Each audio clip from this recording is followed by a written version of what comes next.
too much of people's time. But I do want to talk about this because I've been watching a lot of video from a lot of people talking about this matchup between Deontay Wilder and Anthony Joshua, particularly that Anthony Joshua seems to be hesitant.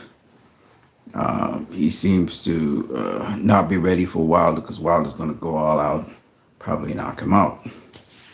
Hold on a second. So they're talking about his attitude, basically, and his confidence. Okay. What I want to do first, before I get into this, is I'm going to read a piece of scripture. All power, all authorities to the Most High God. So we got to give him his just due. Psalms 128 verses 1 and 2 says, "How happy are those who fear the Lord, because they will enjoy the fruit of their labor. How happy they will be. How rich will be their life." I just wanted to start off with the Most High God, even though it's late in the night. All right, cool. You got to understand, when you do the right things, when you take the right steps, you're going to reap the reward. So when you do things correctly, you'll reap the reward. Anthony Joshua was with Derek James. And what Derek James is trying to get Anthony Joshua to do is be more defensively responsible. I'll say it again. Anthony Joshua was with Derek James. And what Derek James is doing with Anthony Joshua is he's working on him being more defensively responsible. He's building his defense so that he do things correctly and in the right order. In other words, Anthony Joshua was thinking defense first versus the Anthony Joshua used to see, used to engage, take risks, go gung-ho. And he's winning his fights. He even stopped his opponent, even though he was trying to get his range, was trying to find the right range. But Robert Helenius, of course, is pretty slippery. He's a good boxer, you know. Now, the important thing to understand here, therefore, is when Anthony Joshua does face Deontay Wilder, just like Tyson Fury, Anthony Joshua is going to be looking to use his defense to offset things that Deontay Wilder will do. And from that, I believe that Anthony Joshua will be able to mount his offense. Okay, so he's going to be watching Deontay Wilder, what he's doing, and he's going to time him, figure him out, and then he's going to do what he got to do. So it really don't matter how Deontay Wilder comes out. What Anthony Joshua is showing us is that his defense is flexible enough to handle that situation. Y'all got to understand. Watch Terrence Crawford versus Errol Spence. Terrence Crawford stayed behind his defense, watching every move that Errol Spence was doing. And therefore, from finding the patterns that he do and the drills that they ran, he started implementing his offense. And it's the same thing that Anthony Joshua has to do with Deontay Wilder. First thing he needs to do is figure out how far away he needs to be from Deontay Wilder. He has to figure out range. After he figures out the range, he stays behind his defense, keeps it relatively tight, picks off punches. You know, we know Deontay Wilder's explosive. He's quick. He's going to have to make sure he's always in front of Deontay Wilder, meaning he's able to pick off shots and make sure Deontay Wilder don't get an angle on him. He's got to watch out for punching on the break from Deontay Wilder.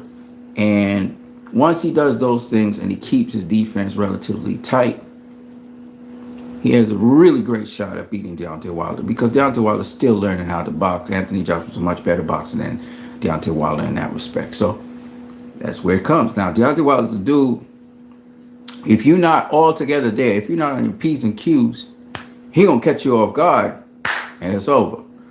And that's where Anthony Joshua's gonna have to make sure. But he can do that once he knows where his range is at. He's gonna be able to.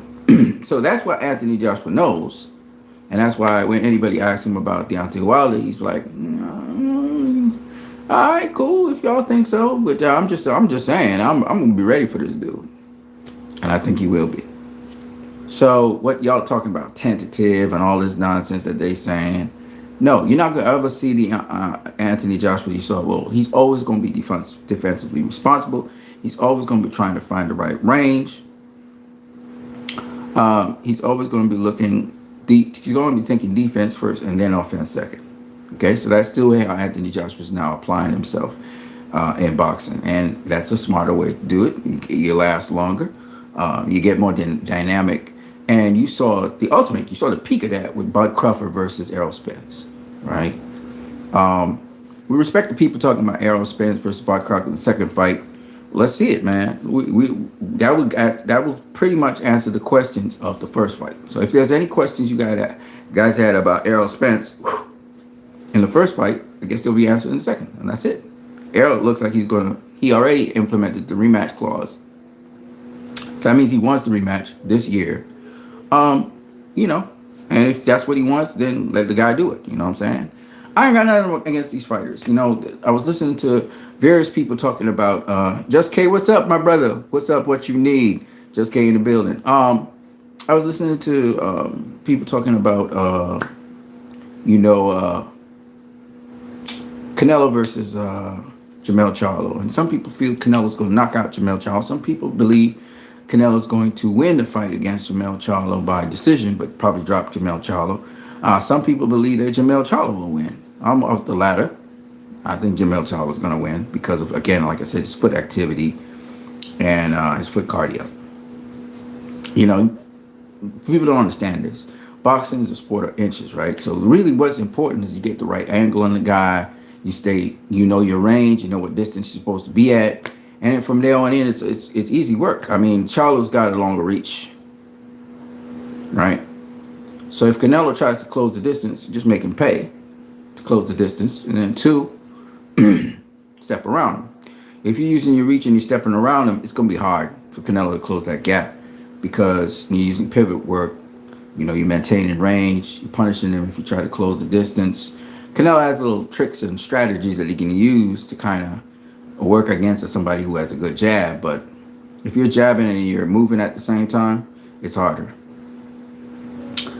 Just K says, do you think Charlo can take Canelo's punch? Yeah. Mel's a tough dude. He's a real tough dude. And these guys spar heavyweights. They spar all kinds of guys. You know, they take punishment. It's bigger gloves, too. They take punishment, but those bigger guys are slower. And this is the other thing. Canelo's quick. He's explosive. But he going to meet a guy equally as quick and explosive as he is. So Charlo's going to have that speed advantage on Canelo. You know, when Canelo fought Caleb Plant wasn't the quicker guy. You know what I mean? And the thing with Plant is Plant starts fast and he slows down and fades. Charlo don't fade. Charlo got a great cardio. In fact, I would say that the Castaño fight more than prepared Charlo to face Canelo. Castaño is relentless. Castaño throws a lot more offense than Canelo. Canelo's more calculated, but Castaño throws more offense than Canelo. So I think if y'all thought Bevo was something, Charlo gonna show y'all something else. You know what I mean? And we'll see if Canelo's ready for Charlo. Charlo is going to be the smaller dude in terms of having handled at the pro level the weight class. So you're gonna be a smaller guy coming up. He's gonna be the quicker of the two, possibly. I think.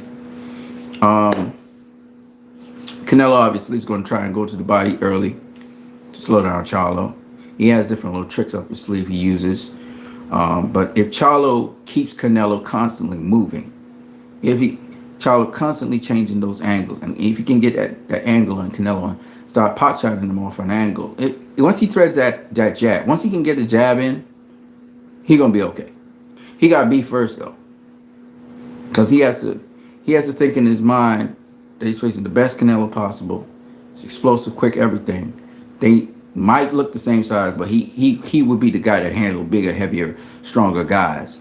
So he's going to have to pick and pot shot him and pack him away. Then he's got to have decent enough power to keep Canelo honest. So once he puts something on Canelo, hopefully that makes Canelo respect it. If Canelo don't respect his power, it's over. That fight's over. Canelo is going to get him, and he's going to knock him out. But once he has sufficient power to keep Canelo honest, Canelo, there's some heat coming in here. I'm going to have to take some heat to come in. Then it's his fight to win or lose. It was Caleb Plant's fight to win or lose, and Caleb Plant threw it away. Contrary to popular opinion, I had Caleb ahead. I think Sky Sports had him ahead as well when he got stopped.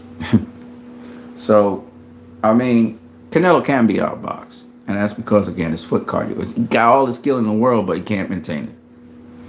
So I believe that's why I think a guy who constantly shifts angles all the time, is constantly moving his feet, constantly moving his feet.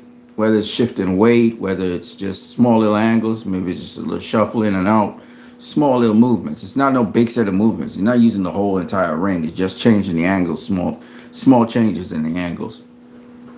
A guy like that with those kind of active feet, can't hang with him. Now he might be competitive for the first 2 rounds, but after that he can't hang with him. Bevo had those feet. Charlo has those feet. Andre has those feet. I'm not worried about Canelo versus Benavidez. I'm not worried about Canelo versus Beterbiev.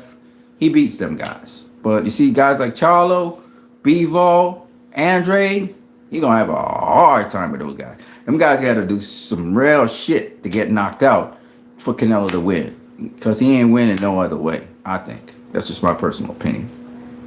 So I think Charlo definitely could pull this off. Most definitely could pull this off. I don't even have to think twice about it. And that's why Lil Charlo's jumping up 2 weight classes to face Canelo. It's not just the opportunity to face Canelo, but he knows he can beat him. He knows that. He knows what he has. And he's a smart fighter, too. So that's why I think I favor Charlo to win. I don't know exactly how it will happen. He has to be pretty convincing. He has to pretty convincingly beat Canelo. Because if he doesn't pretty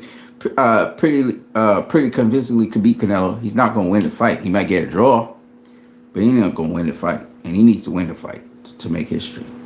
But I'm telling you, that's the problem with Canelo. Canelo's problem is he's not consistent with his foot movement. He can't keep that foot activity up.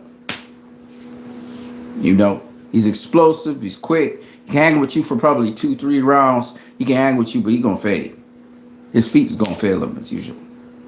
He better be doing them foot cardio drills so he can keep up with Charlo, because he can cut off the ring pretty good too. But guys like Charlo, they got all kinds of little tricks they can pull up their sleeve to get out of corners and all kinds of things Charlo can do.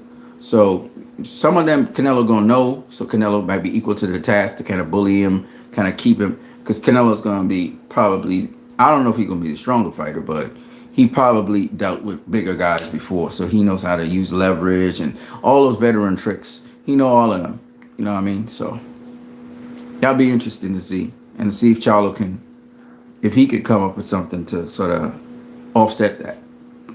We'll see. But Charlo's a hell of a fighter too.